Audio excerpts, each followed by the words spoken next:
Le but d'Alexandre Gabriac, infiltrer le cortège pour obtenir un maximum de visibilité.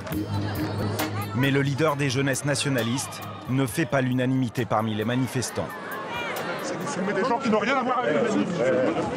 Moi je suis un manifestant père de famille. Moi je ne suis pas manifestant aux côtés de l'extrême droite. Vous avez lu l'image que vous allez poster dans les médias? Manifestez de votre côté vous aussi. Bonne journée.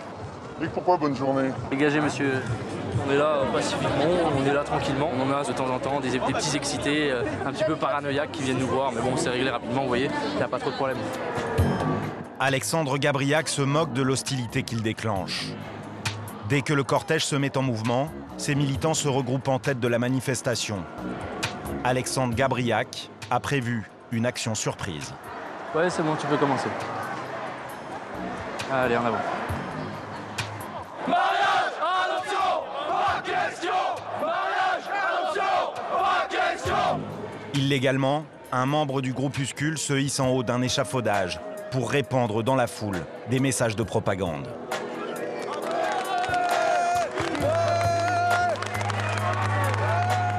Les gens ramassent nos petits papillons qui expliquent notre vision de la chose, à savoir notre slogan mariage, adoption, pas question, voilà, avec une croix celtique et avec signé par le site des jeunesses nationalistes. Donc voilà, c'est clair et on apporte notre signature à cette manifestation. Mariage, adoption. Les slogans des jeunes nationalistes vont maintenant changer de thème. La rue, la France nous appartient. La rue, la France nous appartient. Les jeunes d'extrême droite se mettent à scander des slogans qui n'ont plus rien à voir avec le mariage gay. Alexandre Gabriac veut profiter de cette manifestation pour faire passer ses idées nationalistes et donner plus de notoriété à son groupuscule. Là, on peut voir dans la manif des gens qui au départ ne chantaient pas avec nous, qui là se mettent à chanter avec nous, à demander ce qu'on est, à se renseigner sur nous, à être un petit peu curieux. Donc forcément, ça va dans le bon sens. Les propos sont de plus en plus violents. Mais à mi-parcours, un imprévu. Alexandre Gabriac demande à son service d'ordre de se rapprocher. Tu peux rester pas trop loin? Ouais, Il y a les gauches apparemment sur la place.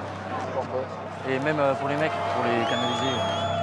Sur une place, à quelques dizaines de mètres, des militants de gauche. Alexandre Gabriac veut éviter tout débordement devant notre caméra, mais le naturel revient au galop.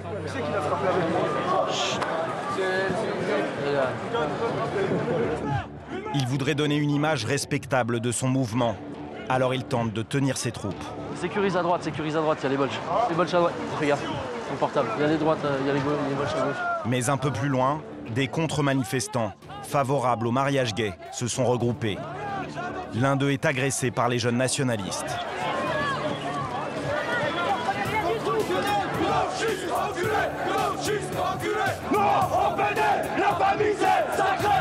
Cet accès de violence galvanise les jeunes d'extrême droite. Un militant n'hésite pas à entrer dans un bar gay pour arracher un drapeau arc-en-ciel en guise de trophée.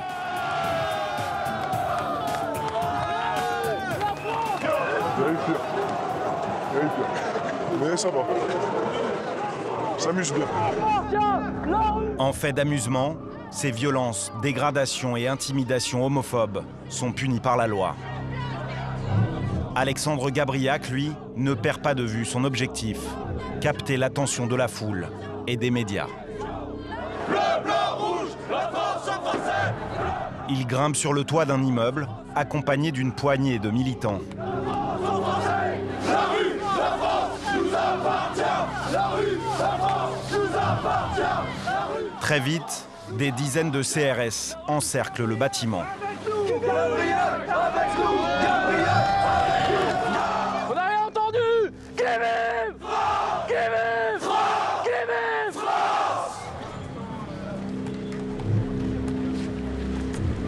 Le chef des jeunesses nationalistes et une quarantaine de ses militants sont arrêtés et placés en garde à vue. Cela aussi fait partie de leur plan.